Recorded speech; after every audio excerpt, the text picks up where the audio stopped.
All right. 7 o'clock, I'd like to call to order today's meeting of the Mountain View Rental Housing Committee on October 7th, 2019. We'll start with roll call. Committee members Susan Almond, Here. Nicole Haynes-Livesey, Present. Vanessa Honey, Present. Julian Pardo-Dazella, Present. and Vice Chair Emily Ramos. Here. All right. All here today. Item 3.1, to approve the minutes for the September 16th meeting of the RHC. Copies of the minutes have been delivered to committee members, and copies are available at City Hall. Are there any questions from committee members on the minutes? Seeing none. Public comment. Would any members of the public like to comment on the minutes for September 16th? Seeing none. If there are no corrections or additions, a motion is in order to approve these minutes. Motion, Tim. All right. We have a motion to approve the minutes, and would anyone like to second? I'll second. All right. All in favor? Aye. It's okay. All right. We've got, I'll abstain. I wasn't here. fair enough. Moving on to oral communications from the public. This portion of the meeting is reserved for persons wishing to address the committee on any matter not on the agenda. Speakers are allowed to speak on any topic for 1 3-minute period during this section. State law prohibits the committee from acting on non-agenda items. Would anyone like to address the committee at this time? All right, please step to the mic.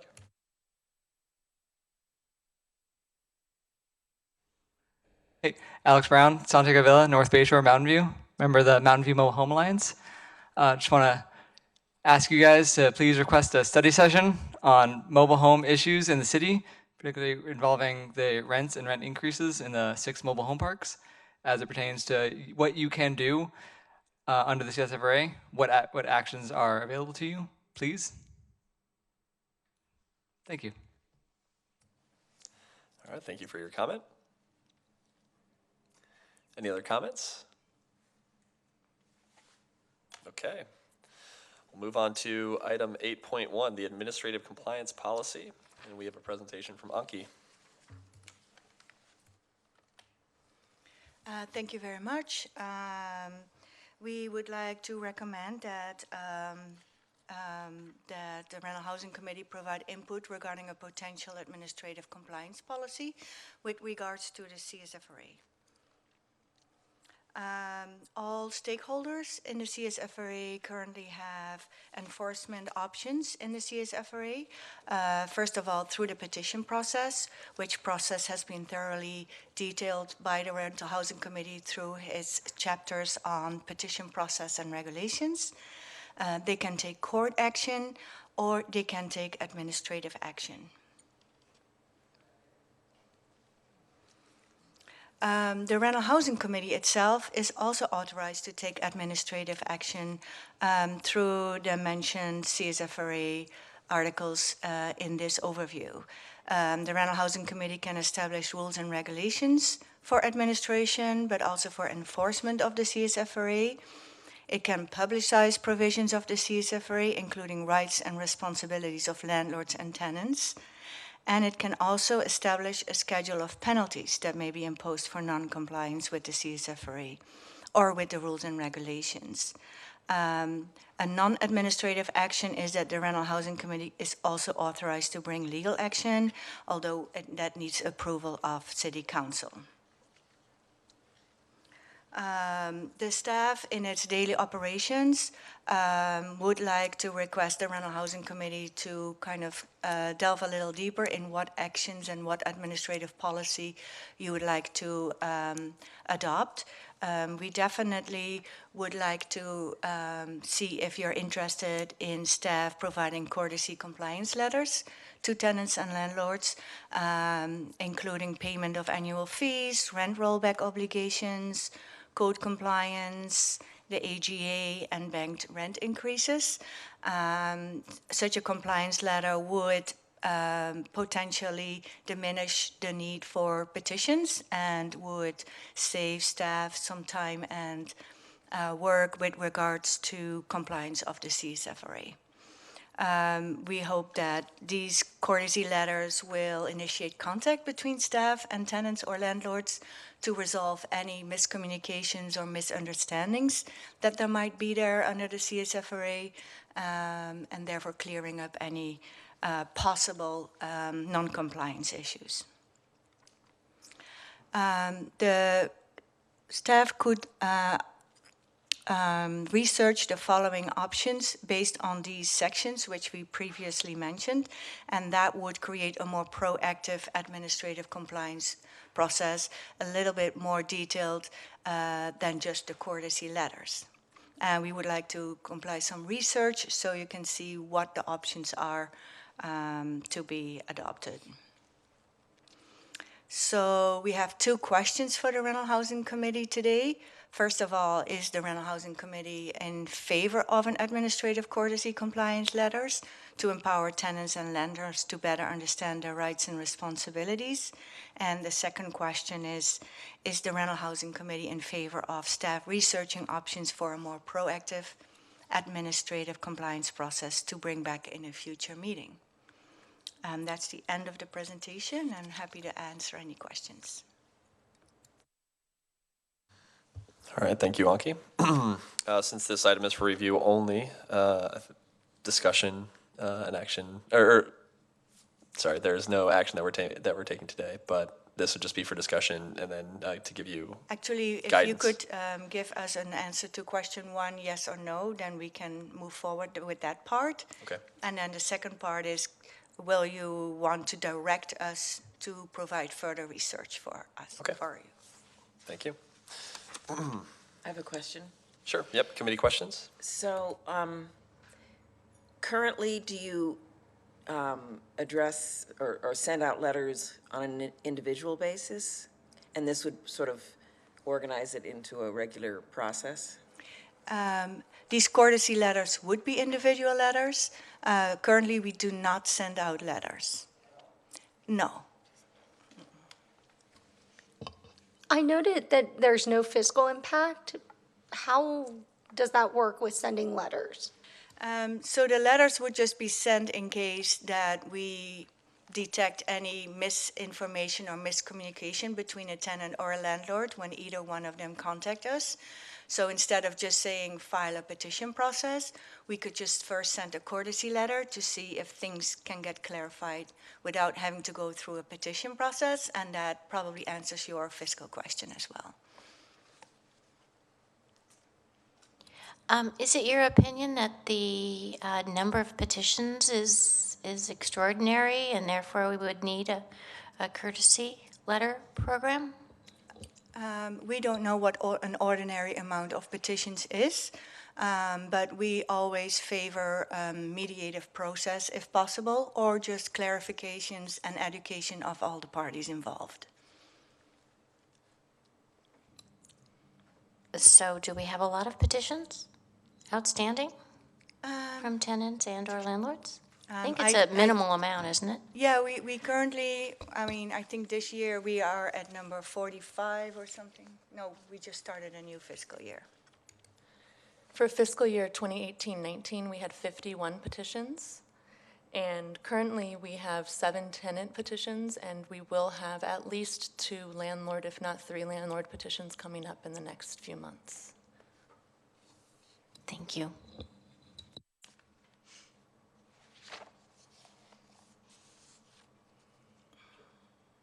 Hypothetically, if we're moving forward with this, will we see the language from the courtesy compliance before we end up voting on sending that out, or are we just giving staff direction before?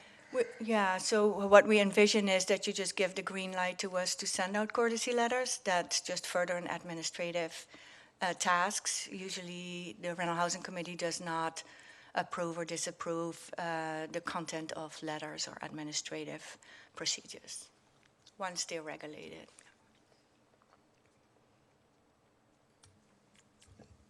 Do you have a sense today of the specific types of letters that you'll want to research, or this is to get the green light to research those topics? So what we would like to research is not the courtesy letters. I mean, that is just a general informational letter. These are the rules and regulations under the CSFRA. If you are unclear about certain things, please contact us. But the more proactive administrative compliance includes further rules and regulations maybe for enforcement, and maybe even establishing a schedule of penalties, because those items are all entrusted to the Rental Housing Committee under the CSFRA.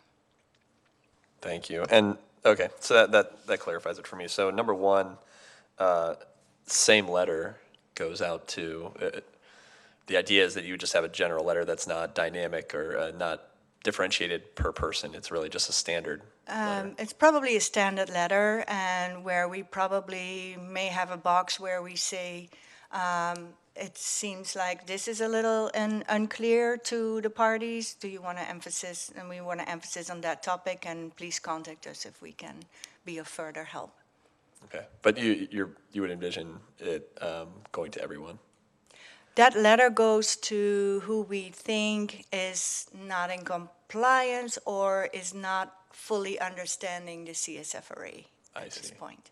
And what, in your mind, what would trigger that letter being sent? Do you have Yeah. some current use cases that? That's yeah. a good question. It probably triggers a courtesy letter when we receive phone calls, either from a landlord or a tenant, for non-payment of the rental housing fee. It's a little bit more black and white. We see who hasn't complied so far, so we can just probably feel confident sending out those letters for the people that have not, paid up their rental housing fees.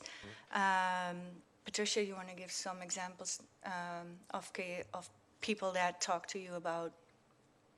We could see something like this for potentially tenants that have not received a rent rollback, or landlords that may have or not be aware of some of the more detailed nuances of how to correctly apply an AGA. We have questions about that quite a lot still, and this would help support that endeavor. I see. And what's the difference then between the part one and part two, I guess? And again, part one is just sending out a courtesy letter, just informing people of the help available and the topics that we can maybe clear up for them. Part two would be the dealing with real non-compliance. So if it has been established that there is non-compliance, what would the Rental Housing Committee want? How do they want to address that? Whether it is through adopting certain regulations, or whether it's adopting a schedule of penalties. And we would like to research those options for you so you can make a decision on what or how you would like to address that. Okay, thank you, that's helpful. Any other, sure, Nicole. With the letters, if I'm understanding properly right now, if someone does not pay their fees, we have no mechanism with which to remind them? So far we've been under the finance department kind of procedures, but the Rental Housing Committee has their full right to adopt their own regulations with regard to that.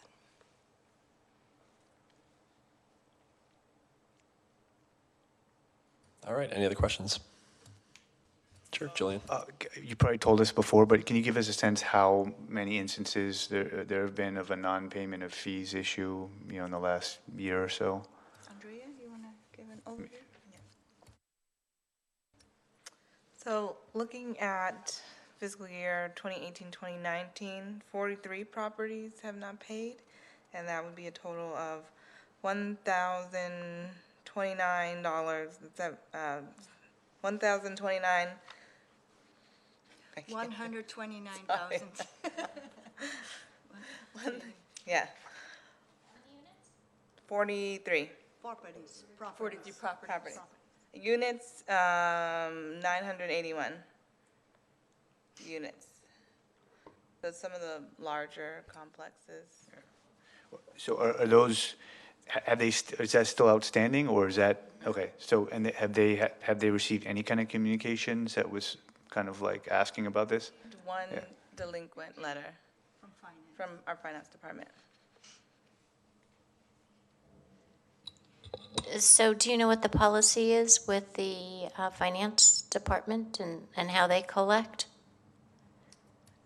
So in general, what finance does with all their invoices is they put a 1% per month penalty for late payment, and if payment has not been received within a certain amount of time, they might hand it over to a collection agency. Okay, so what would the difference between getting a courtesy letter and what they're doing now?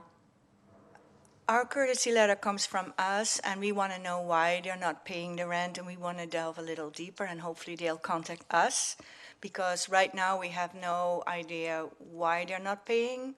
Is the bill going to the right person? So we're going to try and contact them and establish a contact and see what's happening. Would there be a reason that we couldn't do the collections in-house, as kind of what you're saying, it's stage one of collections, without having a courtesy letter for the other items as well? You could do any of the above.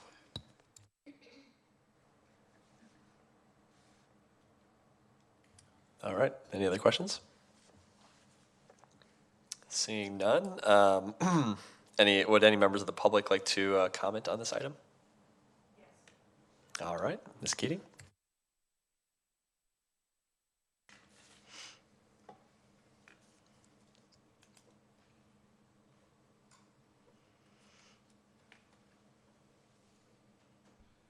Hello, Edie Keating. So I was, at a small meeting the other night and mentioned this agenda item coming up. And now I'm clear about the difference between, sending communications, mailers to all renters subject to the CSFRA, which I understand happens sometimes to educate, and this being much more specific. And I think from a tenant viewpoint, to the extent that this might preserve some tenant confidentiality, that it's an administrative group informing the landlord about laws that they apparently are not aware of. And it may not. The tenant may well have already asked, and here's the situation that was mentioned. Tenants who went to their landlord and said, "There's a bug problem, please correct this." And the landlord responded, "Well, I think you owe me $8,000 before I go spend that $8,000 to correct the problem." So fortunately, we'll be directing or, advising the tenants to, not pay $8,000 and get their bug issue resolved. But how many tenants don't even know about that? So, that speaks to citywide mailers. But those tenants, I think, would appreciate, they're going to need some kind of help. And I don't know, I think they might feel more safe and anonymous, not getting too many steps into things, but the landlord getting a letter saying you really need to do this. And other tenants might work the situation differently and not have spoken and said, do I have a right to ask about that, and started with the rental housing staff. And then those tenants would still have their anonymity. And I think that might be a much more comfortable way for many tenants to initiate, or see if they don't have to be the complainer, but have the landlord be informed that this matters and that it has to be corrected. Thank you.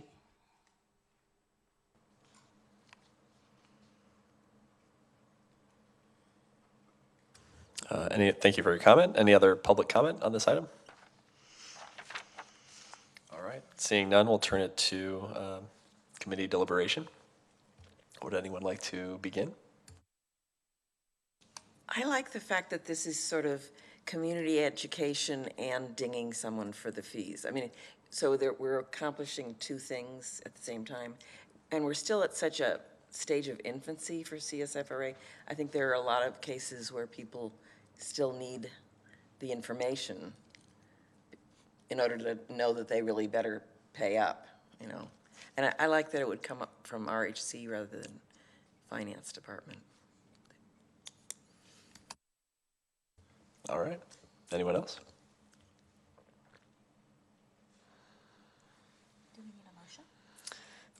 We could start with the motion unless anyone. Motion or just a vote? This is for information only. Well, there's a yes/no vote on item number 1. Is that right, Anki? Yes, please. And then for 2, is that yes, no, and you'll kind of bring back, or we'd like some guidance on that as well? No, can we do research and bring it back to you? Yeah. Okay. So, I mean, I'll just, well, I guess would anyone like to start with a motion? And then I think we can comment on that as well. I guess the motion is just simply either in favor or not in favor. I'll make that motion. Okay. Do we need a second? Yeah, do we have a second on that motion? I'll second it. Sure. So there's a motion on the table for item number 1. Is that correct first? Yeah, Can we just get clarity on what the motion was? sure. So I'll formally make the motion. I move that we direct staff.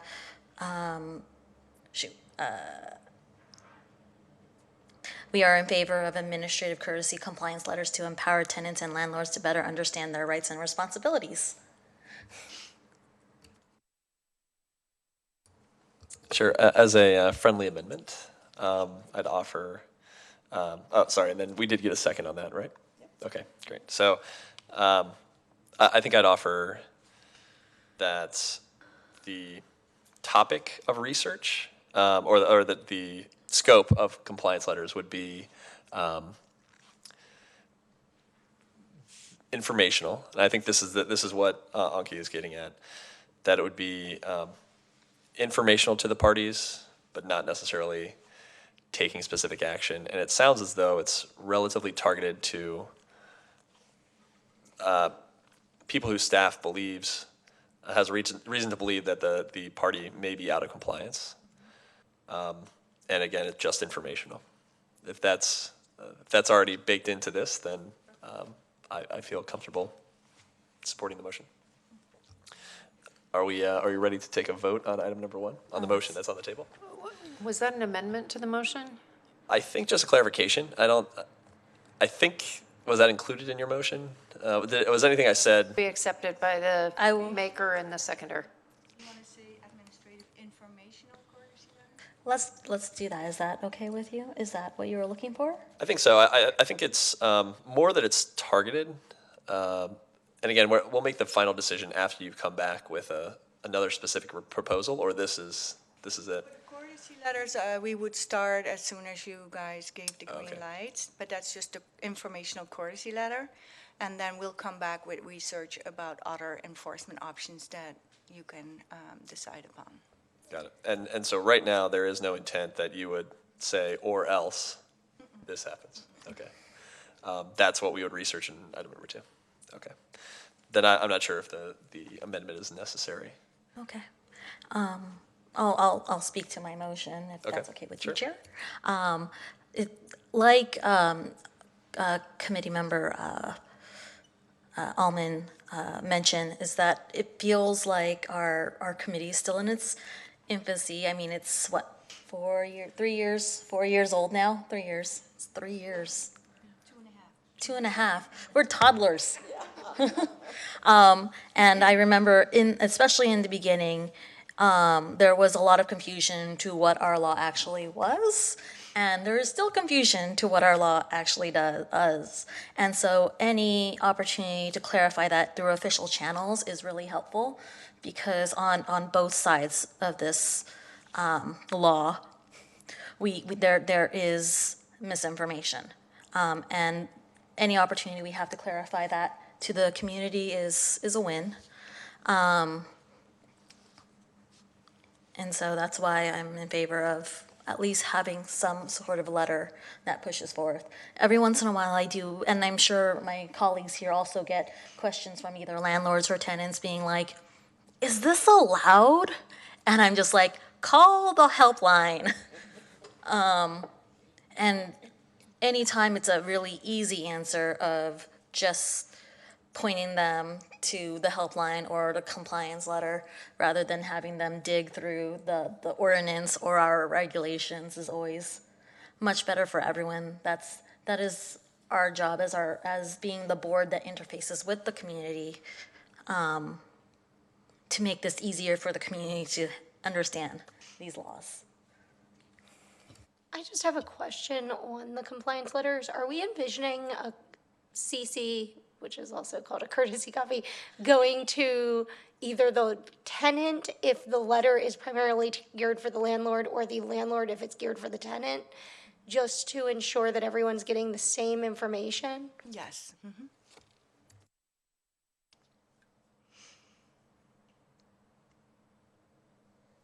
So just to clarify, it would be very much like, this is to inform you about. It wouldn't be, we have reason to suspect that you are out of compliance. Because as someone who deals with a lot of compliance letters, one is friendly, one is pretty aggressive.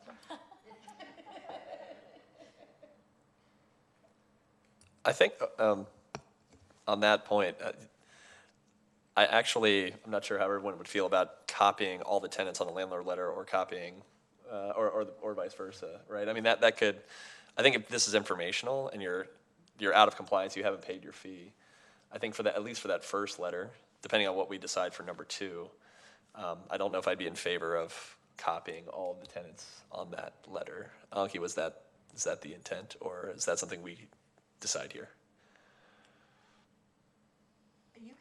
You can decide. You can decide that. Our background thoughts were that if everybody has the same information, that would clear up a lot of misunderstandings between landlords and tenants. Oh, boy. Question. So, tenant in a 20-unit building comes to the administrative office and they receive a courtesy letter. Is that courtesy letter going to go to all of the tenants, all 20? Wouldn't it just be the parties? So you're saying if we need to send a courtesy letter to a tenant? To a tenant, would you also send that same courtesy letter to the other tenants in the building as well? I don't think so, because, and I'm trying to envision a scenario where a tenant isn't complying with the CSFRA, because most of the obligations are put upon the landlord, of course. But if one tenant might not comply, that doesn't mean that all the other tenants are not complying. Okay. My concern is that we currently have a complaint-based system with 45 or so petitions in a 12-month period. Maybe it was 50. That's 4 a month, maybe, and some are very small and they're settled. That this would somehow maybe start out not so much, taking place of that petition process. That's my concern. Taking the place of a petition. Example could be landlord receives or tenant receives a courtesy letter, and somehow the matter ends up as a petition, and the hearing officer reads between the lines and said, well, this is what the administrative office for the RHC is, this is their opinion, and perhaps or not. I have concerns that I could get out of control, that's all. Yeah, thank you for those concerns. I don't think we will ever express our opinions in any letter whatsoever. All we do is reiterate what is in the CSFRA or in the regulations. That's as far as we want to convey the educational part.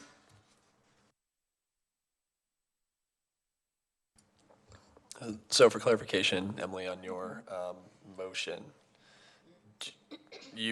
that motion would be supportive of copying, and I think as Anki said, the most common use case is going to be, let's say, that use case of a landlord who's not paying the fee.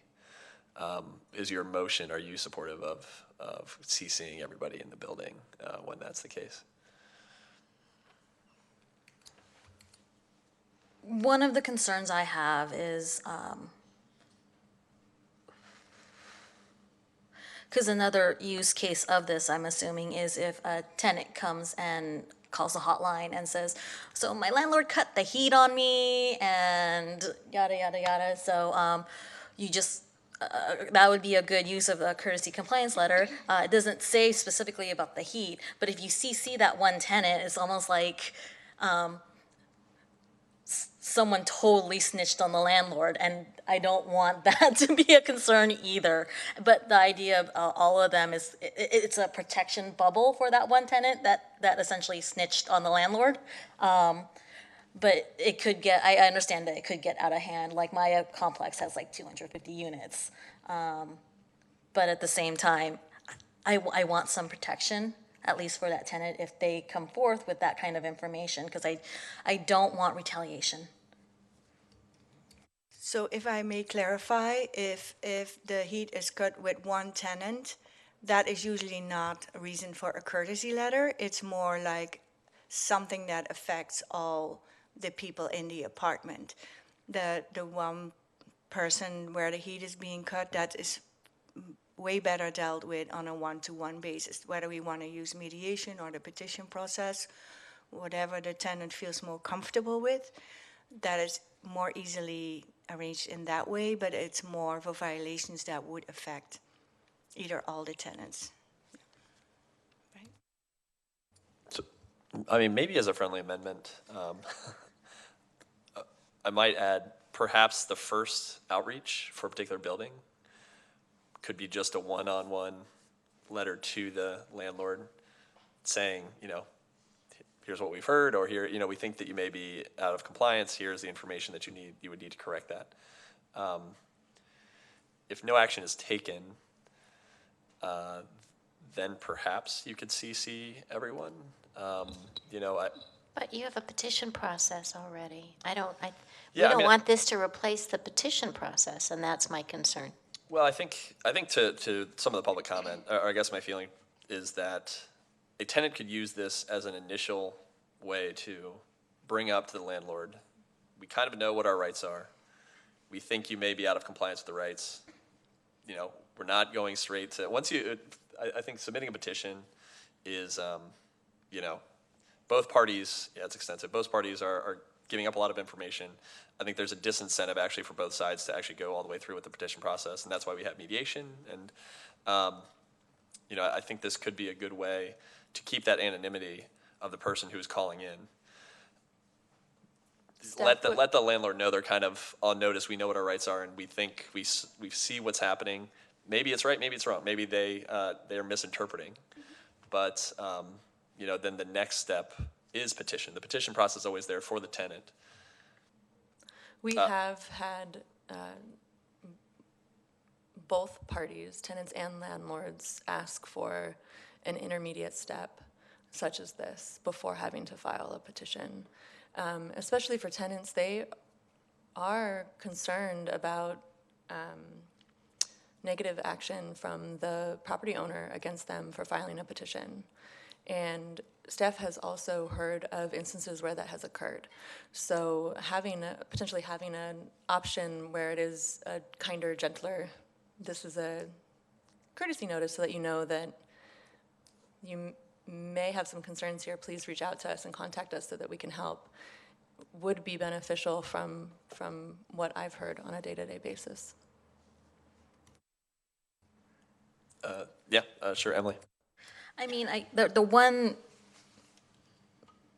get what you're saying, committee member Honey, but I think the error in that line of thinking is that we're assuming that people actually know their rights when it comes to this law. It's really kind of sad. I mean, you were here when there was a landlord early on who was in tears because her tenants told her that they were covered under CSFRA and that she had to give them a rollback. And it turns out she rented a condominium. A compliance letter would have been super easy to deal with that instead of worrying about what does the law cover. That one was a fascinating case when she learned that she actually wasn't.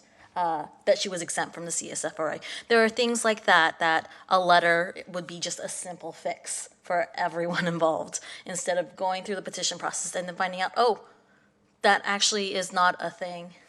But if in that specific example, staff would have would not have probably accepted the petition if it didn't fall under the CSFRA.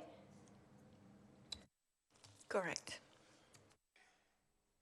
What I hear is the Rental Housing Committee saying maybe a first letter out just to the concerned party. If we are not getting a reaction, maybe a second courtesy letter then with copies to all involved. Am I Do we have a new motion? I haven't I withdrawn my think the motion. chair proposed that as a friendly amendment, so it's up to Emily and Can you Susan. reiterate what that amendment? Sure, I think the friendly amendment is that an initial courtesy compliance letter would outline what staff knows or believes about the party being out of compliance, and it would only be to that person. Well, in this case, I think the landlord. I don't think we have any tenant cases, right, where we'd use a compliance letter for tenants. I'm hard compelled to find Okay. one case, but who knows? So, yeah, I mean, I think the friendly amendment is just that that initial communication would only go to the landlord themselves. And I think we'd add language to say the next step is that we inform all parties. Or I can withdraw that part of the amendment. We can just, as we shop the motion. Isn't this just a courtesy letter? I think it's getting convoluted. That's my concern, is now we're going to do this, now we're going to do that. I thought this was a courtesy letter. You haven't paid your fees, you need to pay your fees. Please contact our office if you need further explanation. I mean, I think the more we add to it, we have a petition process. It's supposed to be a little courtesy letter, right? I think my take on that is there's also for the anonymity purposes of tenants who, if there's supposed to be a rollback or there was supposed to be a rollback. But wouldn't it just be between the two parties? So I come in and I say I didn't get a rollback, and then she says, well, you should have gotten one. So I'm going to send a courtesy letter to the landlord to inform them that we believe that there should be a rollback. I mean, Okay, but so it sounds like you're supportive or maybe supportive of that first letter. Well, I'm not in support of any of this, but I think we were asked a question, and now we're making it bigger and bigger and bigger, and that's my concern. That's the only reason I'm not for it. Okay. I think a courtesy letter is a great idea. I'm just concerned it's going to get out of hand. Okay.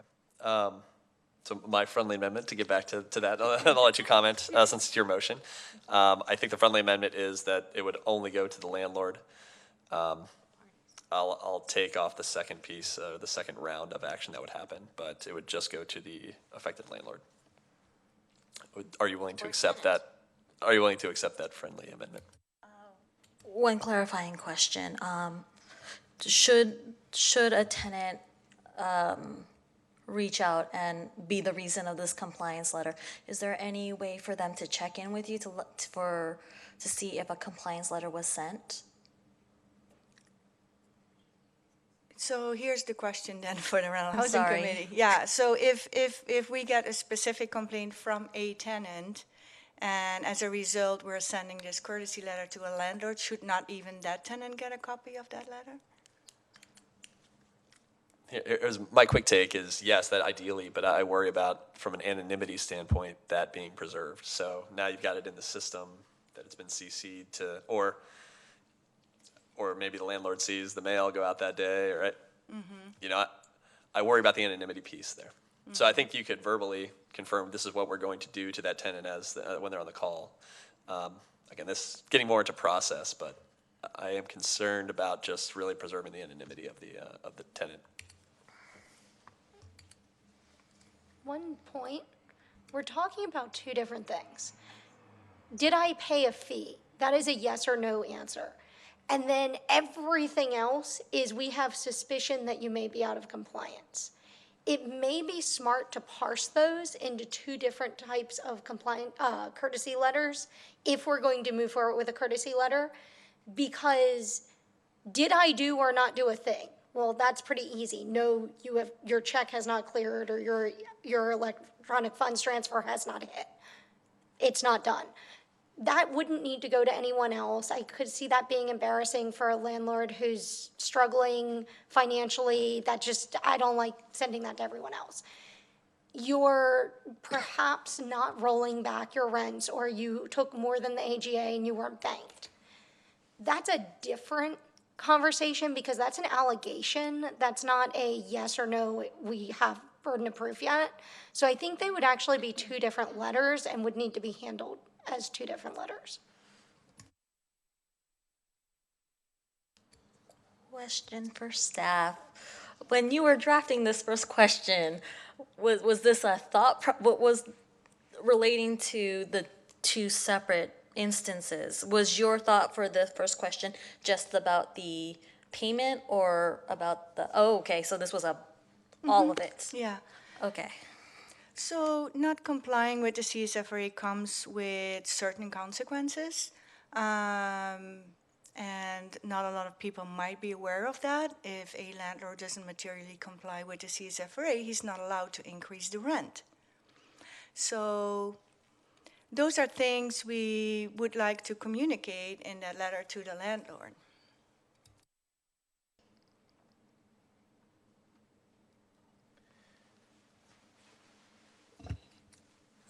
Sorry to clarify, that in splitting them, would there be additional, other than the actual content of the letters, what would be different about the second item? Would you want it to be, would you want it to CC all tenants, or do you want it to be treated differently than the first, or? The first item would just be nicer way of saying it, but hey, you forgot to pay us, please pay us, thanks. If you don't pay us, you are not entitled to these things. And that just goes to the landlord and we move on, and hopefully they call and pay or explain why they're not. The other, I think, is something where there would need to be some public accessibility to it, because I think if we're not allowing the other party to know that the letter went and what the terms of it are, how would we reach a resolution without a petition? You know, if I don't know that you as my landlord got the letter that says, oh, this is how the AGA works, this is how a banked increase works, how do I know if I need to file a petition because my rights are being infringed? Or did you actually do your AGA correctly and you're a good landlord and I just didn't realize that you had a banked increase? You know, that's where I think there would need to be some accessibility, maybe not a courtesy copy, but something where it could be seen, and I don't know how to do it without a courtesy copy. I like courtesy copies because I'm lazy and they're easy. But, you know, maybe we could have it upon request. It could be a Public Information Act request or something. But then I just think you get into, could it be used, and maybe this is a question for council, as a data point if somebody brings litigation? I just, you know, I think there's pros and cons, but on the no-go task of did you pay or not, I think a simple letter is fine.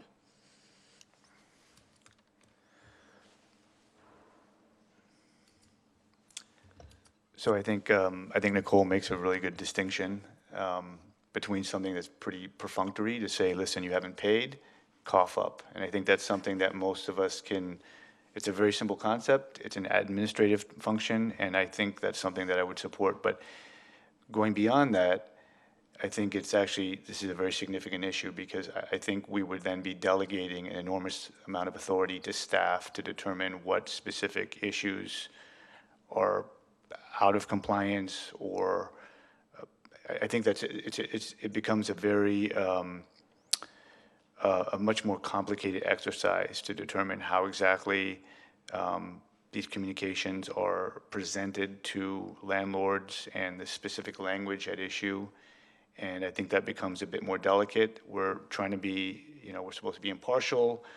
I think the tone of the letters is significant, where you want landlords to feel that they're part of this process and they're going to get a fair shake. And we haven't gotten to it yet in the agenda tonight, but I think when we look at some of the tenant buyout issues, I think there's certain things there that give me some pause in terms of how those communications are seemingly structured. I think to the point about CCing these communications, I mean, I think that's a bad idea. I can certainly see how a landlord could be not making a payment for whatever reason, and now that's blasted out to everyone in a complex, and I'm sure there's going to be someone that's going to say, well, I'm not going to pay my rent this month because you haven't paid the fees that you owe. And that's going to happen, for sure. Someone's going to say that. Well, you didn't pay, and now I'm not going to pay. And we're going to have that type of problem. So I think CCing is a really bad idea, just like I try not to CC too many people on emails because you don't know who all these people are now that are going to get your email, right? So I think this should just be a straightforward thing. It should be, if you didn't pay, here's your compliance letter, and now you should pay. And then I think we should address this again later on as we, maybe when we're 3.5 years old and not 2.5 years old, we can think about if we're ready for like addressing some of these compliance issues, which I think are gonna require a more delicate and involved approach than simply just delegating it to staff to kind of figure out what letters to send and when to send them and how specifically to raise some of these issues. So now I'm getting a little confused. Are we saying that we are only gonna go with the straightforward, you didn't pay this?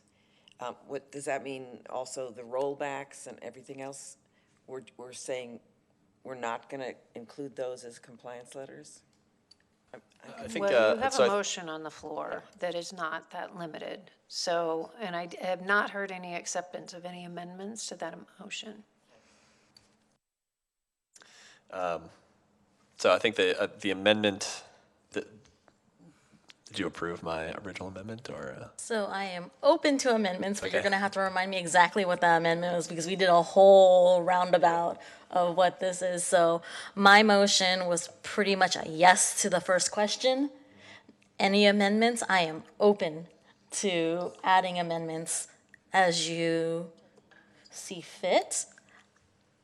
I'm happy with just my yes, Okay, so but I'm open. I will edit my friendly amendment to say that we will limit, I think we probably maybe should limit this initial courtesy compliance letter to non-payment of the fees. And then in the research, maybe in item number 2, I think we probably need to discuss all options further regarding what to do when there's a complaint, and perhaps we want to have a way for tenants to maintain anonymity and. Is that another motion? No, sorry. All friendly That'll come to sorry. Just the friendly amendment is just to limit it to non-payment only for now for item number 1, and then we will discuss item 2.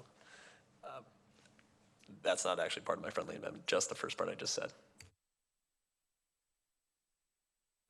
Do you accept that as a friendly amendment?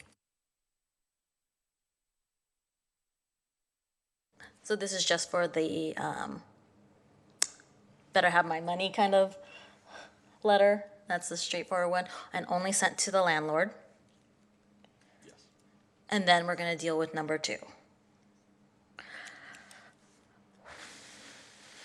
I'll accept it. I'll second it. Okay, great. So I think we're ready to vote. All in favor of the amended motion, say aye. Oh, okay. Yep. 3. So we've got 3 votes in favor. Or wait. So, yes. Yeah, we had 3 votes in favor. All opposed. All opposed? All right. Thank you. Alki, is that good for number 1? So what was the vote? Sorry. I abstained, if that wasn't clear, sorry.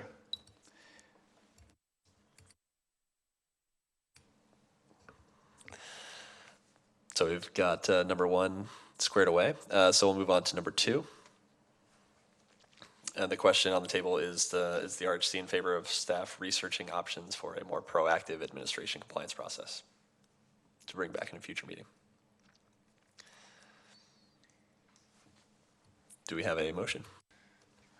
I'll make another motion. Another motion.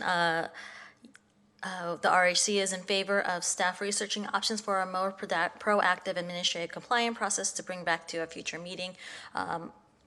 It would probably include what we just kind of took out of the first question,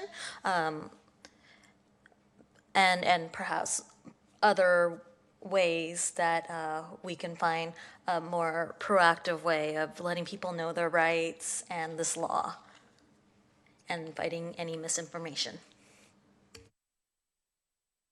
I'll second the motion. Okay.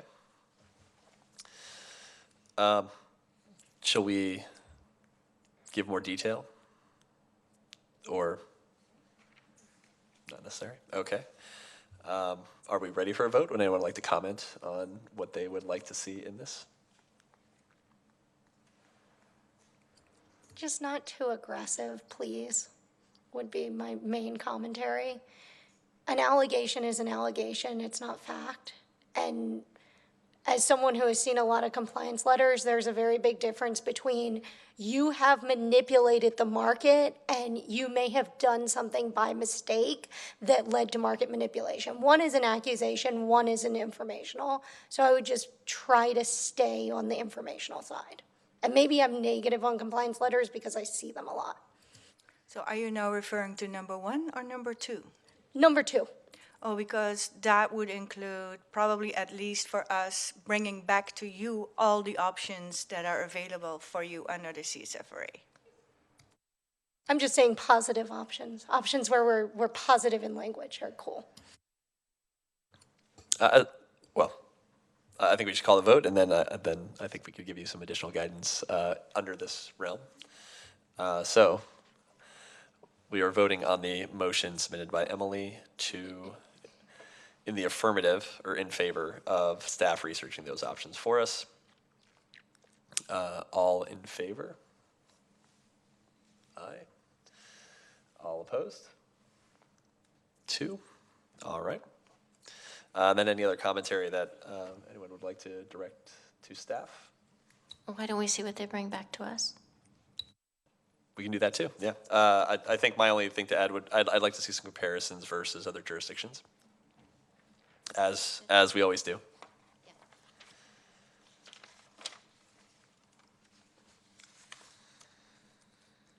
All right.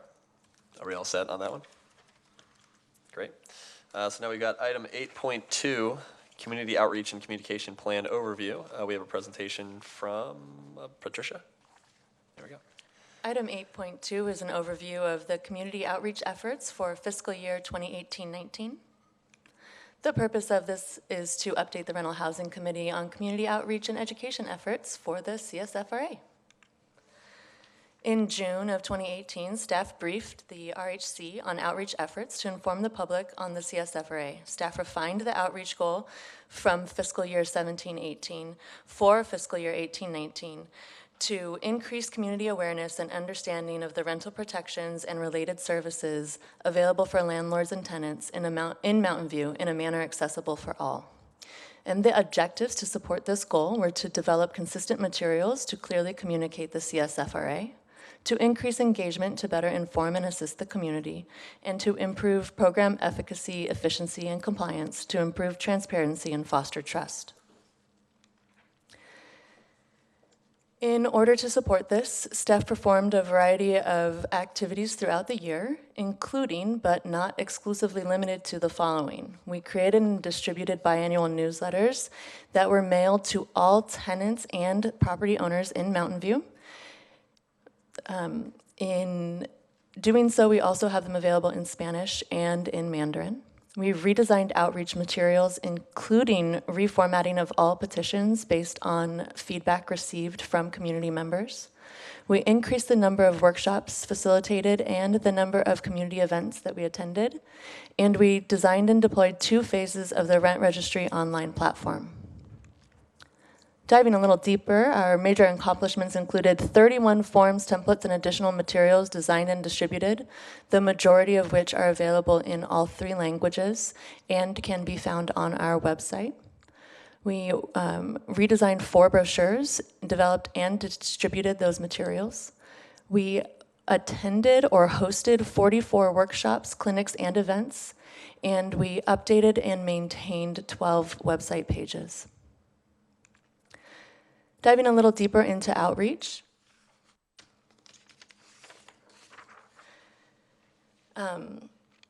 We did quite a lot with outreach this year, as you can see. We actually do quite a lot in general with this program. We had, as I mentioned, the 2 newsletters that went out to everyone. 16 online and print media advertisements were done through the Mountain View Voice. This year we'll also be expanding that into additional media in different languages. We mailed out 7 workshop postcards, and we do see a significant increase in the number of inquiries that we have from those mailings, both at the workshops and just in our offices in general. And we did complete 12 monthly status reports, which are posted online. This is a little example of everything, of some of the things that we've done this year, including, you'll see our workshop flyer. One of the postcards that went out for workshops, it's actually in Spanish on the back, so we're targeting as many people as we can. And then 2 screenshots from our website. The first one that you see there is all of our workshops are posted, the PowerPoints are posted online. In the coming fiscal year, those will also be posted in Spanish so that people can access them in more languages. And then the last screenshot that you see there is our newsletters. So if you go to the website, you can always find these materials, and they're available to be downloaded. Another one that we would like to highlight is, this is screenshots of our property owner petition. They have been reformatted for property owners to ease the process a little bit. Each section now has an overview of all of the documents that you need to gather to be able to complete the worksheets. And in fiscal year 1920, staff is working on making these all fillable forms. As you can see here, there's zeros in these spreadsheets, and that's because they're starting to auto-calculate. As the year goes on, we'll have more in-depth Excel workbooks as well to support this process and make it easier. We also hosted, as I mentioned, 15 workshops, 24 petition clinics, and 5 outreach events were attended. That is a 131% increase in this activity over year. And between the participants at workshops and clinics, there were 249 people that attended. And to highlight workshops a little bit more, we had 191 people come to our workshops. And the highest attended one was Maintaining Habitability, which was the tenant-focused workshop in April with 40 participants. We did send out a postcard, and we think that that's one of the reasons why that was well attended. We also provided bilingual support for whoever needed it at 5 workshops. And we started to deploy a survey after the workshops for all attendees. We had 97% that agreed that the workshop was useful, 97% that agreed that the content was high quality, 97% that agreed that the content was understandable, 81% agreed that their questions were answered. There was also 14% in there that did not respond to that question, I'm guessing because they didn't have questions that they asked.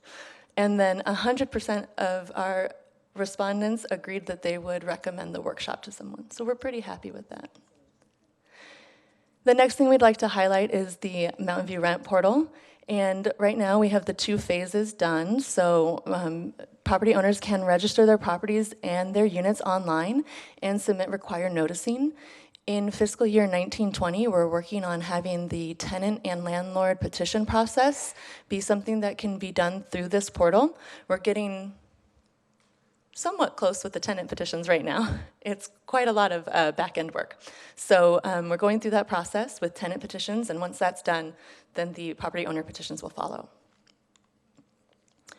And for the coming fiscal year, we are going to continue with this outreach and education goal and with the objectives as outlined earlier. But our activities are changing. We'll still do the ones that we did last year, updating and maintaining all of the materials as necessary, mailing out and creating those biannual newsletters. But for objective 1, developing consistent materials to clearly communicate the CSFRA, we will be working on redesigning the website to help communicate important information more clearly, and we will be creating and distributing an annual report. And then for objective 2, we will be fostering public engagement more through interactive outreach opportunities and partnering with additional community organizations in different languages and developing interactive workshops. So we actually have an increased number of workshops that we're planning for fiscal year 1920. And those will include workshops where property owners can come and learn how to fill out their AGA increases. We had some requests for that, and we think that would be really helpful.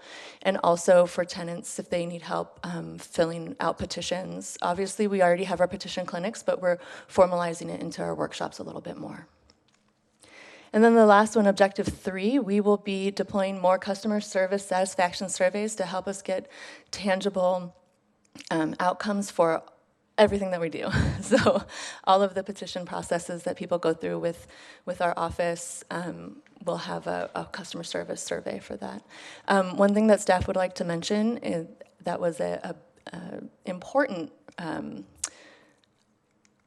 objective 1 success is that we rebranded the program's name from the CSFRA program, which when we were out in the community, it turns out people had a really hard time understanding what that was, to the City of Mountain View Rent Stabilization Program. So we already started deploying that name on other materials, and you'll see that as we go forward from here on out.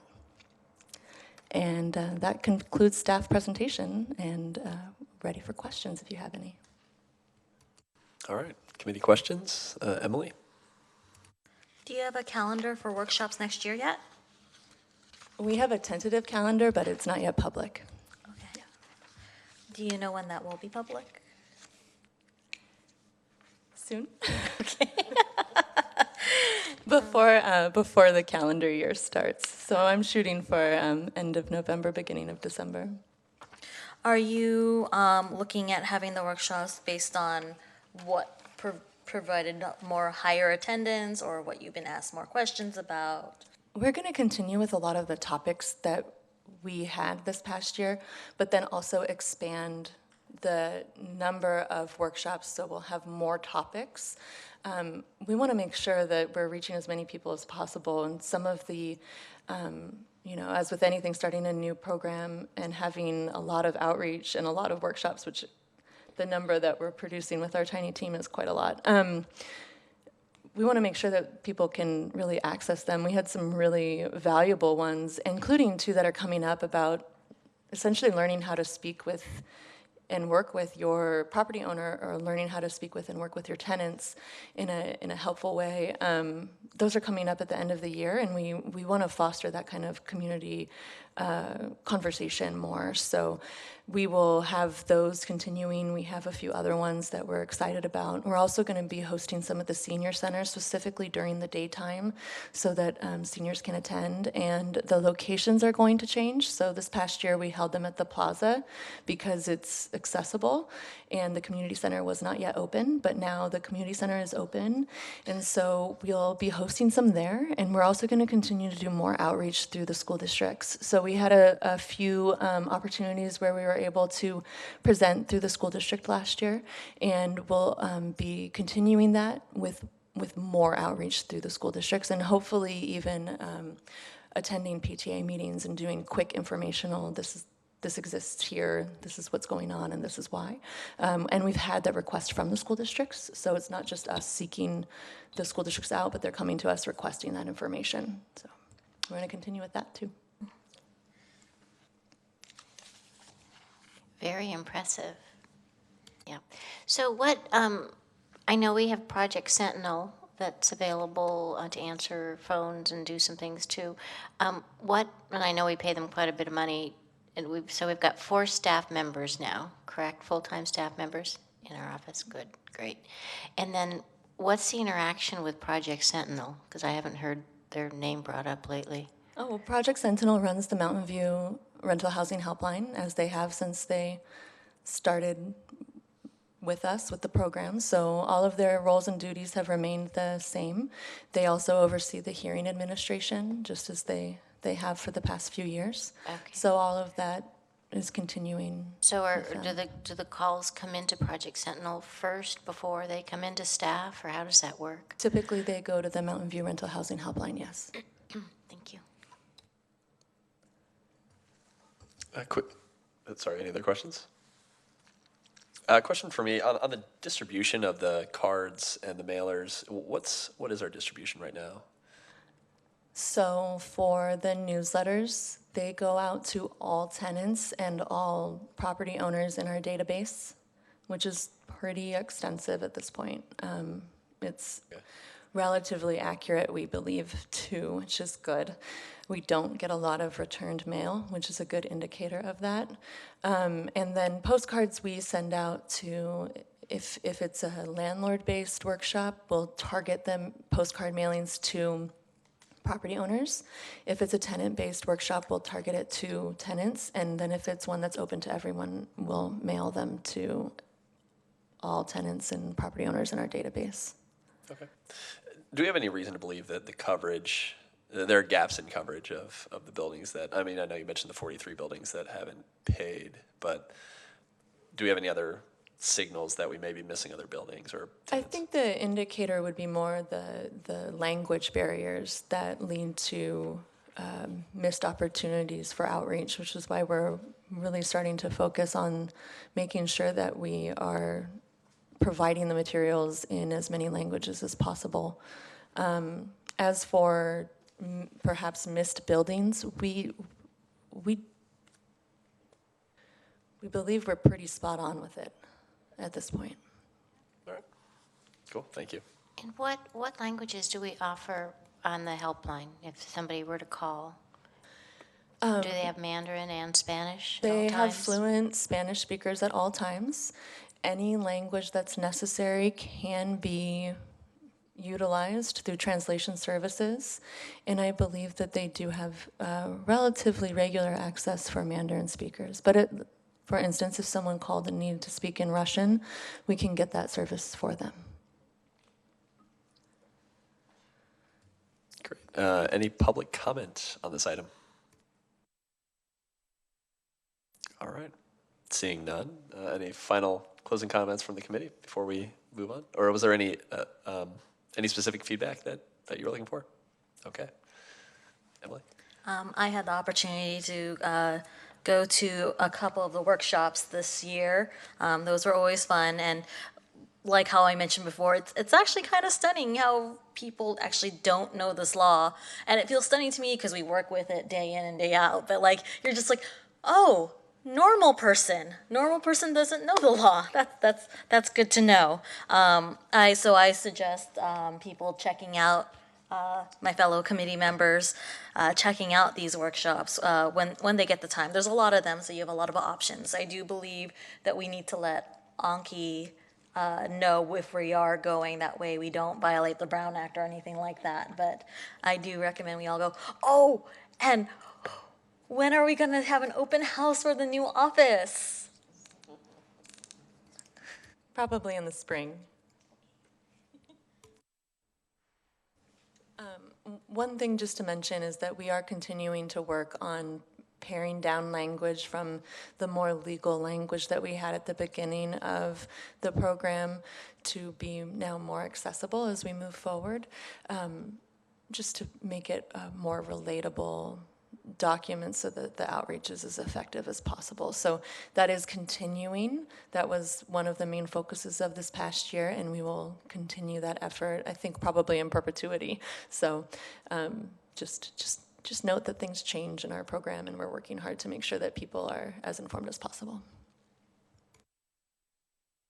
All right. Thank you, and we appreciate all the work that you're doing on this front. So we'll move on to 8.3, Tenant Buyout Agreement Process Overview. I think we have a presentation from Andrea. Yep. All right. That's closer to me. All right. The purpose is to receive an overview of tenant buyout notices received to date. And background. The CSFRA provides that a landlord can only terminate a tenancy for one of 9 specific just causes. These just causes include necessary and substantial repairs, owner move-in, withdrawing the unit permanently from the rental market, and demolition, which are all highly regulated and subject to tenant relocation assistance. These restrictions may create an incentive for landlords to offer monetary compensation or other consideration to tenants who agree to voluntarily vacate a unit instead of a formal termination process. These agreements effectively circumvent the requirements of the CSFRA, the Ellis Act, and tenant relocation assistance. On February 11th, 2019, the Rental Housing Committee approved a resolution adopting Chapter 8 tenant buyout agreements, which regulates aspects of tenant buyout agreements by informing tenants of their rights and allowing fair, mutually beneficial arm's length agreements between tenants and landlords. Chapter 8 requires that landlords must provide each tenant in the rental unit a disclosure form explaining the tenant's rights before entering into an agreement, and that each tenant buyout be a written and signed document.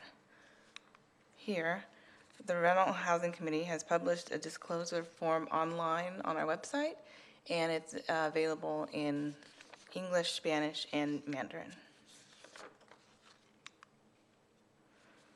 Tenant buyout agreement regulations require landlords to provide the Rental Housing Committee with a copy of the disclosure form that is signed and dated by the landlord and tenant, as well as to provide certain information about the tenant buyout agreement itself. This notice of the tenant buyout agreement requests names of the landlord and tenant, location of the rental unit, and the total amount of consideration that was paid to the tenant. Landlords must provide a copy of the disclosure form, which is signed, and a notice of the tenant buyout agreement within 15 calendar days after execution of the agreement. The online database allows landlords to comply with their obligation to submit the notice of the disclosure form and the tenant buyout agreement information to the Rental Housing Committee. Once the landlord registers their property online and uploads the notice through the module, CSFRA staff will review the information provided and will send an acceptance email to the landlord.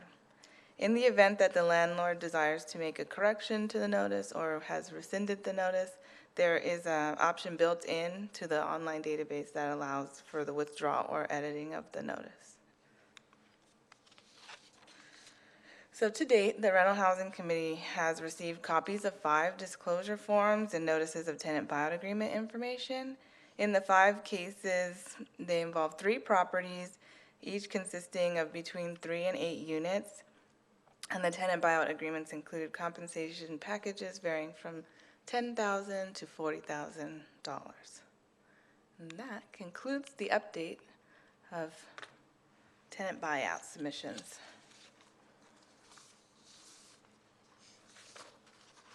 All right, any questions from the committee? For the, in terms of information submitted, do we know why they were being bought out? Is that not a requirement? We don't have to know. Like, we don't know if they're redeveloping, or... I do know in these cases they're not redeveloping at the moment, but we don't ask for that information. So it's not required for them to say.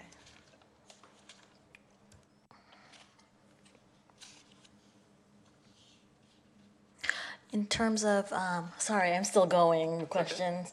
Do you have a general sense of how old these apartments are that they're doing the buyout of? Or do you have a sense of how big the units are? Are these families that are doing the buyout? Are these single individuals that are doing the buyout? Again, that we don't ask that specific information, but just in these general cases, I believe most of them were single and not families, from the information that I received from the landlord with the tenants' names. And then the unit size, so the consideration paid, is that per unit?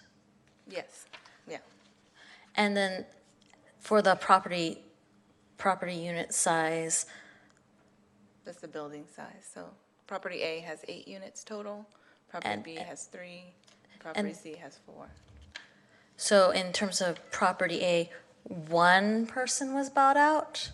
Property B, one person was bought out, and then property C, 3 people were bought out at those levels? Correct. Okay. In property A and B, were there other residents in the other units? I'm not aware. Okay, thank you. Any other, Julian? So on the second page of the staff memo, in the second paragraph, there's a reference to, in regarding the notice of the tenant buyout agreement, that once approved, the landlord will receive a letter of acceptance via email. And so I'm just trying to determine where that comes from, that we get to approve. Right, so The notice. it's an email saying that we have received their submission, Yeah. but it's not an approval or denial of the agreement that they made with the tenant. Okay, so I guess my question then to council would be, and that makes sense to me, so I appreciate that, but my question for council then would be, is there any requirement that, per our regs, that, we approve the notice? Because my understanding was that the landlord has to provide us that notice, but we don't then have an option to, in theory, reject the notice. Is that right? Yeah, I think that's correct. I think what staff is saying, the landlord gets a courtesy email that it's been received, so they know they've complied. Okay. And I have another question on the bottom of the attachment to the tenant buyout agreement form that goes online. The very bottom, there's a certification from the landlord that the property is in compliance with all provisions of the CSFRA, and I'm wondering where that is coming from, that the landlord is, required to make that certification. Are you asking if we are are you concerned that we're asking people to comply with the law? I'm asking, well, when I look at our regs, I don't see that's, that certification is something that is required in order for a tenant buyout agreement to be submitted or processed. And so my question is where specifically, and it could be in a lot of places, so I don't know. I'm just wondering where, see at the bottom that there's a certification that the property is in compliance with all provisions of the CSFRA. And I'm just wondering if there's a place that we're getting that directive from to put that in there, or was it maybe just a best practices idea or what have you? Because I think potentially that can become an issue where everything's all ready to go with one of these forms, with one of these agreements, and then you have to pause and say, well, wait a second, is there any potential problem somewhere under the CSFRA where I'm not in compliance? And now can I submit this? So my question is just, is there a regulation or something that where we're pulling that from? Or is it the thought process that it's just a good kind of practice that to request that certification, or where are we getting that from? Yeah, I believe it's sort of best practices we have Okay. with all of our online Okay. submittals, but I mean, it is also something that is removable. Okay, thank you. And then my last and final question, it's on the second page of the tenant buyout disclosure form. There's a declaration of the landlord that's under penalty of perjury, but then the tenant just verifies the information not under penalty of perjury. And it's kind of a similar question. I'm just wondering, because it's just, it's a significant thing, say you're saying something under penalty of perjury, and I'm wondering why only the landlord does that and not the tenant, there's a reason for that. Well, I think the notice is given by the landlord, so all the information in it is the landlord's information. The tenant is just indicating they've received it, so it's a check and balance for the landlord that they've got the tenant's verification. It's received, because you have to have given the notice for the buyout to be enforceable. So the tenant's not providing any information in this notice. Okay, and okay, I mean, I think, okay,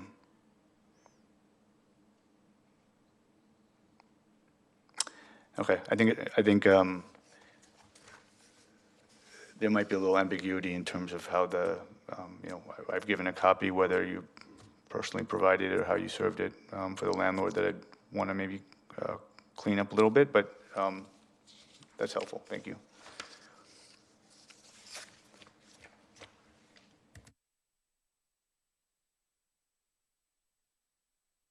All right, any other committee questions? We can move to public comment. Would anyone from the public like to comment on this item? I'm seeing a nodding head. No? Shaking head? Okay. All right. So seeing none, we'll move on. Any final comments or any other questions, Anki, from your side? No, is the Rental Housing Committee interested in periodically getting updates on these types of program parts? Okay, good. Sure. So I guess my last question would just be, what's is this the volume that generally we expected? Are other jurisdictions seeing higher volume? I can look into that. I don't have the numbers from the other jurisdictions right now, and we're still relying on what is being sent to us. Okay. Yeah, because I think I remember from our discussion for this item when we passed the regs that we were hoping it would be a mechanism to bring this to light, so things aren't happening that are outside of that aren't square. So I'd be interested if you have any insight into whether we think there may be other activity that's happening out there that's not being captured within this. But you know, otherwise, thank you for the data. All right, moving on to item 8.4, quarterly review of consumer price indices for fair return calculations of petitions for upward adjustment. I think we have a staff report. Patricia, CCO. Yeah. Alrighty, item 8.4 is our quarterly review of consumer price indices. And the recommendation is for the RHC to receive an informational review of the consumer price indices for fair return calculation of petitions for upward adjustment of rent. We're going to go over this pretty quickly because we've done it before.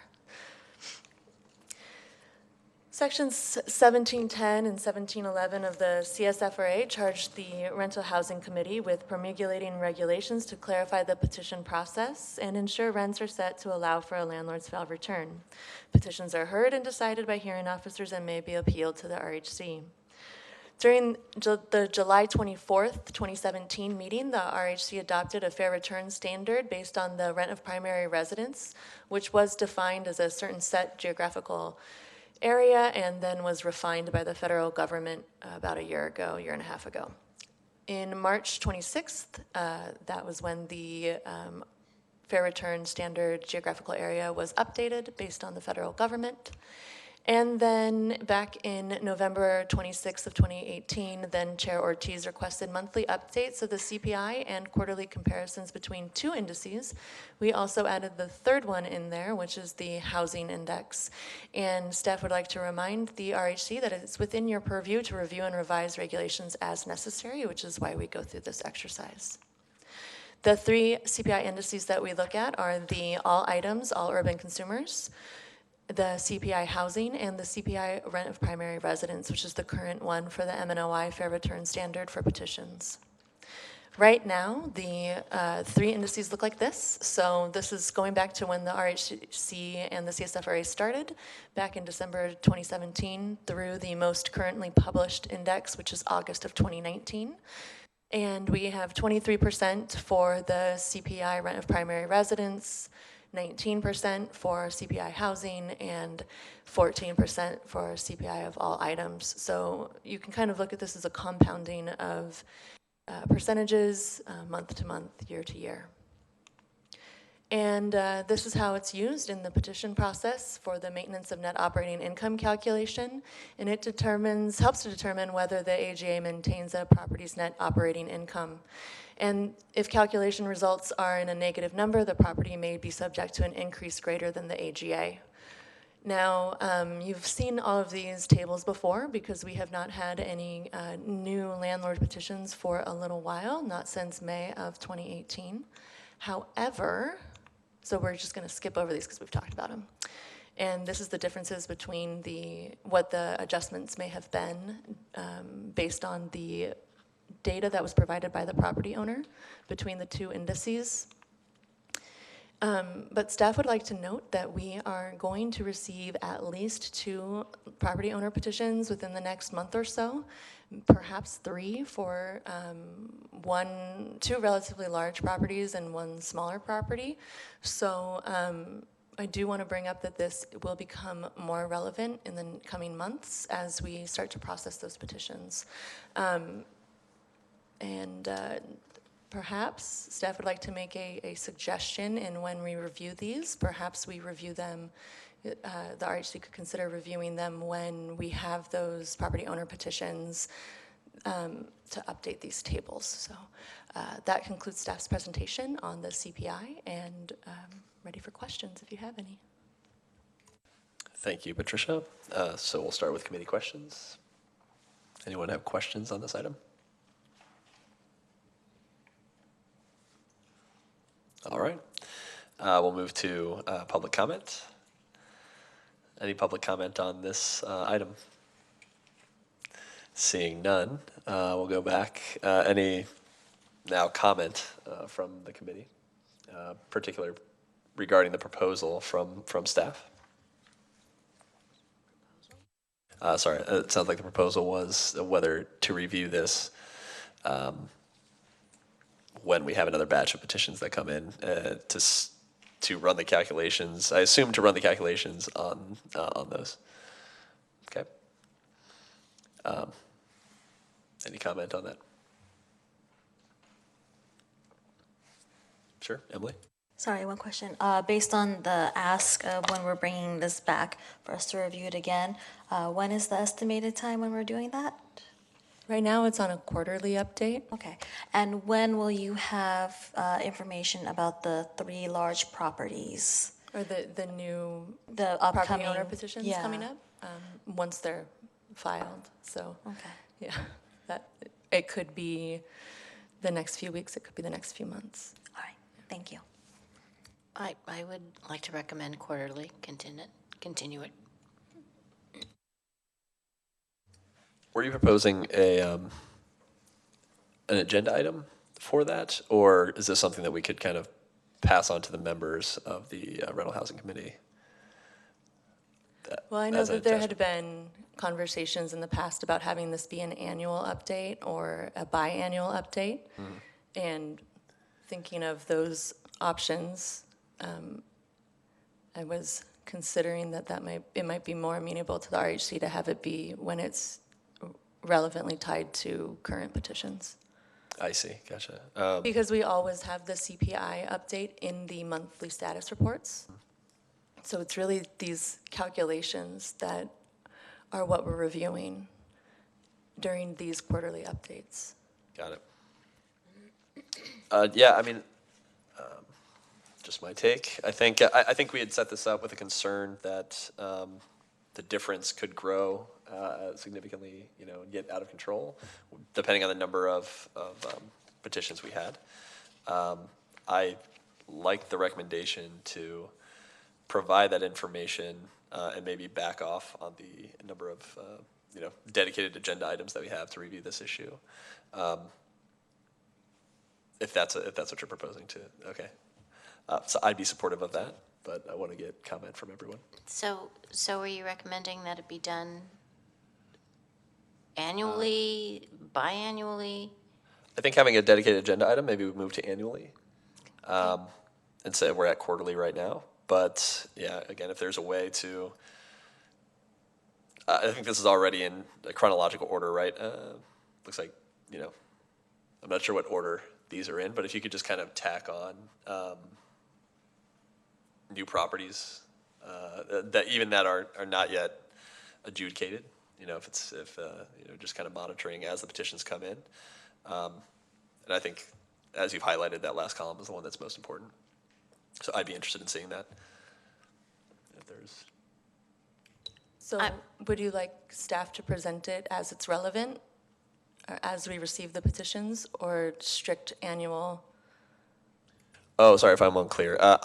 My preference would be to see the data via the channels that we already receive relevant information, and then just have the dedicated agenda item on an annual basis. So you would like this data in the monthly status report?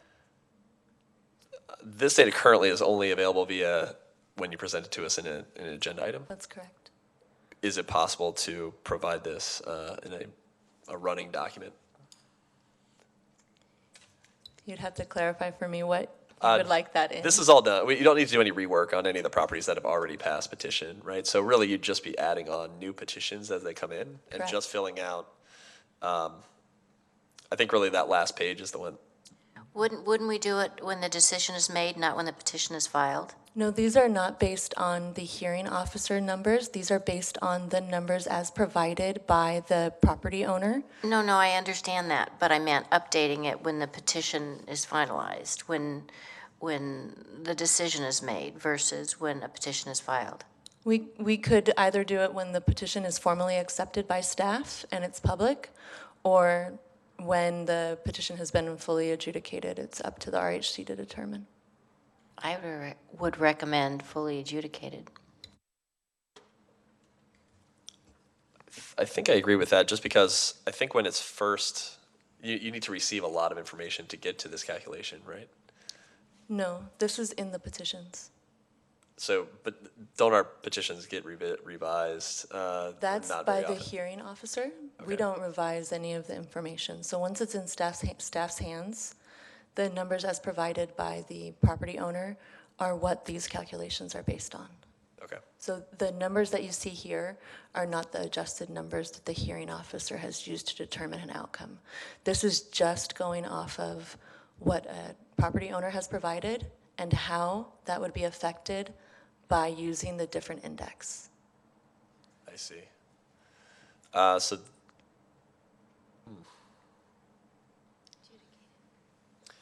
Yeah, that's an interesting point, actually. So this isn't actually the difference per unit that was. This is the difference per unit as provided by the information provided by the property owner. This is not the outcome of the petitions. Got it. We received that information though separately when we, or is that in a similar table that's easy to digest?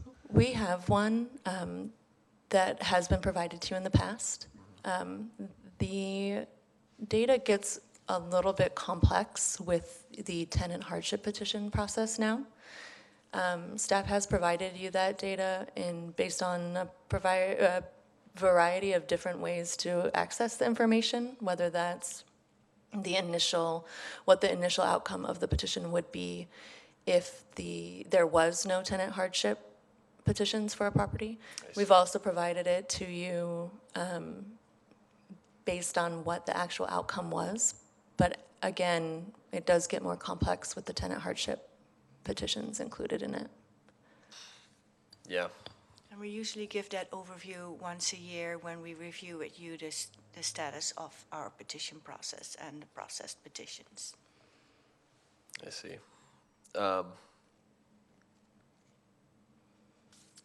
I'd be interested in seeing that effective difference kind of next to the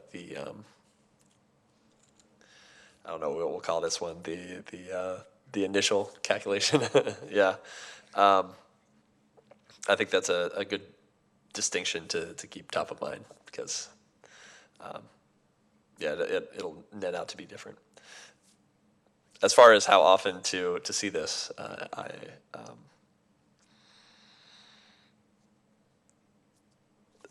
is the most effective way to have an agenda item separately? Is that what you prefer, or yeah, okay. We could continue to do this another quarter if we wanted to do that, unless people are ready to back off to annual. I guess I'll ask for committee's input on that.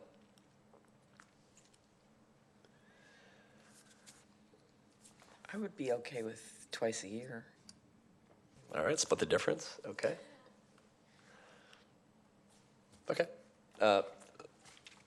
Seems like a good compromise. All right, let's go twice a year on this, and then yeah, if there is a way to publish this, but then with the effective for each of the properties, I think that'd be interesting. Staff is planning to give the petitions update either at the next agenda, on the next agenda, or the one after. So I can provide that information for that agenda item, or at least I can try. Okay, thank you. All right, thank you very much. We'll move on to item 9. And I think Anki has some updates. Thank you. I would like to give an update on what has been discussed in the last City Council meeting with regard to potential CSFRA amendments. The main issues that were discussed were the relationship between the Rental Housing Committee and the city, a specific petition process for certain capital improvements, the annual general adjustments of rent, and regulations for mobile homes.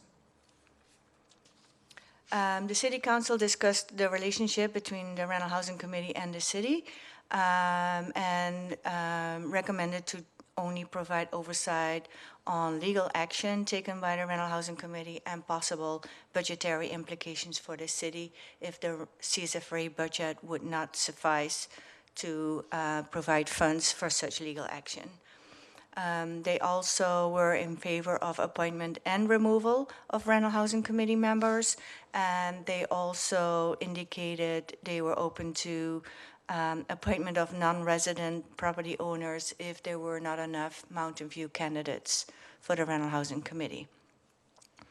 Thirdly, they also request to have added to the CSFRA that they might be able to delegate certain tasks to the Rental Housing Committee that were not provided specifically through the CSFRA, such as implementation of a potential mobile home ordinance, and indicated that in such case, when they delegate tasks, that funds were to be provided by the city. They also discussed a specific petition process for certain capital improvements, separate from the MNOI procedure that we currently have developed with our regulations. The categories they would feel would benefit most for such petition process were those capital improvements that were necessary for compliance with health and safety codes, environmental sustainability, and that would extend the useful life of the property. Their guiding principles would be that these capital improvements should benefit tenants, and especially for the environmental sustainability, it should reduce tenants' costs. And they would like to exclude any luxury improvements that do not comply with the necessary for the codes or for environmental sustainability. And as an example, they gave granite countertops or just improvement the quality of certain improvements. They were also in favor of asking the Rental Housing Committee to develop such a separate process, separate from the current fair return petition. A third topic was the annual general adjustment of rent. The City Council could not come to one recommendation back to the subcommittee, and the discussion is still open whether to maintain the current AGA at 100% CPI or whether to set a fixed AGA percentage or find a hybrid between the two of them. So this is again subject to a subcommittee discussion on October the 14th. As a fourth topic, the regulation for mobile homes was discussed. City Council recommended that this being addressed via a City Council ordinance. And as a potential timeline, this could be brought back to the City Council in the first quarter of 2020. The City Council also indicated that CSFRA, in a CSFRA amendment, that mobile homes are not covered by the CSFRA. And as mentioned before, they had would like to see if they could assign such implementation and administration responsibility to the Rental Housing Committee. This is the timeline. As you can see, the next subcommittee meeting is on October the 14th.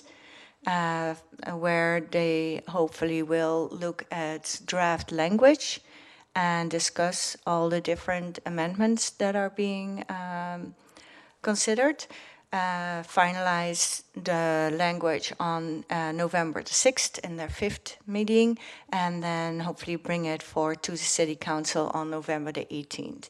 If they want to submit it for a ballot measure in March of 2020, December 6th would be the deadline for them to submit such ballot. That ends that presentation.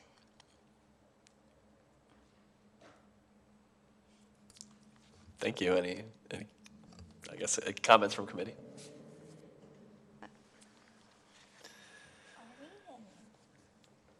Is this the whole committee staff announcements reports section? There's another one, and then we have another for committee member report outs and stuff like that. Okay, and so that will be after the next item. All right, thank you. All right. Item 9.2 is the monthly status report for September of 2019. This is the one where we go a little bit more in depth than we do every month. So, as you can see, we've been pretty busy for the past few months with all of the information requests going through the Mountain View Rental Housing Helpline. They've received 70 emails, 150 phone calls, and 28 walk-in clients in the past 3 months.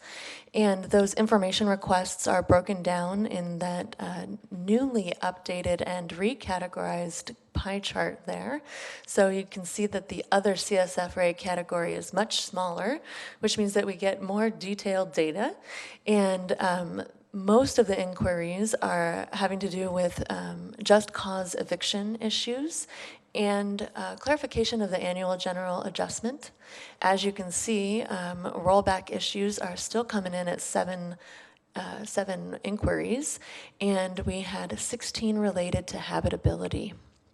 We've, Mountain View Rental Housing Helpline has provided 2 tenant landlord-initiated conciliations and 3 tenant-initiated conciliations in the past few months. And a brief overview of petitions. We have closed out all of our petitions for fiscal year 18-19, which I'm very excited about. So we had 3 landlord petitions that were filed, one of which was withdrawn, one of which was not accepted, and one of which settled. We had 40 tenant petitions that were decided, and 1 tenant petition that was withdrawn, and 7 settled petitions. For fiscal year 2019-20, we have so far received 7 tenant petitions, 5 of which during the month of September were still in the hearing process, 1 of which had settled, and 1 that was not accepted. The vacancy rate is holding strong for quarter 3 at 3.5%, with an overall average from 2016 to current of 4.1%.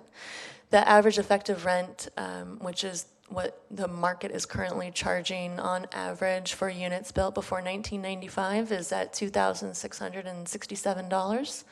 The average effective rent for units built from 1995 through 2016, so those are our partially covered units, is at $4,444. And the average effective rent for units built after 2016 is at $4,206. Termination notices for the past few months. We, in Q3 of 2019, so this is on the calendar year, not on, oh no, this is on the fiscal year.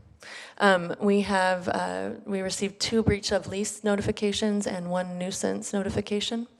And in Q3 of 2019, we had 19 units that were withdrawn from the market. For tenant relocation assistance, this is on calendar year. We've received 5 properties that are in redevelopment for a total of 284 units affected. And so far, we've had 42 households that have received assistance through the TREO. For multifamily property sales for units built before 1995, we've seen 17 properties be sold, an average of 25 properties from 2009 to 2019, for a total of 173 units this year. That's well below the average of 550 since 2008. And properties currently for sale, there's 7 properties for sale for a total of 36 units. And a brief update on our outreach activities for the past few months. We've had 3 workshops for 34 attendees, and we've had 13 property owners come to our petition clinics and 14 tenants. We've pushed out 2 mailings, 5 Mountain View Force advertisements. We've had 7 MyMV updates go out, and we have right now 380 MyMV email subscribers, and that number just continues to slowly tick up, which is nice. And as previously mentioned, the most recently published MNOI Consumer Price Index was in August, and you'll see here 14% is the CPI for all items, 19% is the CPI for housing, and the CPI for rent of primary residence is at 23%. That concludes staff presentation. Thank you. I had one quick question, actually. Of the 40, I think you said 49 tenant petitions, how many buildings was that generally? I mean, is it one building that had 30 or? No, I'd have to go and I can check the data for you on that. Okay. Yeah, it's Just not. generally curious. We had one building that had, and this was related to a property owner petition. I think they had, I want to say 11 or 12. It was for a large property, but that was the highest concentration. Most of them are either for smaller properties or almost like one-offs for tenant hardship petitions. We did see a few unlawful rent petitions, a few rollback petitions, and a few of those rollback petitions were for the same property. So at this point, if a property owner is unaware of the rollback and they have a compliance issue there, they owe quite a lot of money to tenants. So that is something to keep in mind. Yeah. Okay. Thank you very much. Any other questions? Okay. Emily, you had an item to share? Oh, real quick. Okay. Sure. We just wanted to highlight that we have our upcoming community workshop on October 24th. It will be focused on security deposits and is open to property owners and tenants. So anyone can come. Oh, and it'll be in the plaza at 6:30 on the 24th. Thank you. Then Emily? Oh, please don't hate me. I'd like to look into if we could agendize mobile home parks. Is that, we haven't really had agenda items on as part of the meeting? From a process standpoint, how does that work? You can decide to put that on a future. It goes on a future agenda. You have to ask it openly here. I see. In order for that to actually move forward. Okay. I will take that under advisement. That's all we have to say, right? Yeah, okay. I don't know what you decided. Oh. Oh, there's a decision. Oh, and then I give a decision to you right now on whether that would be an agenda item. An appeal?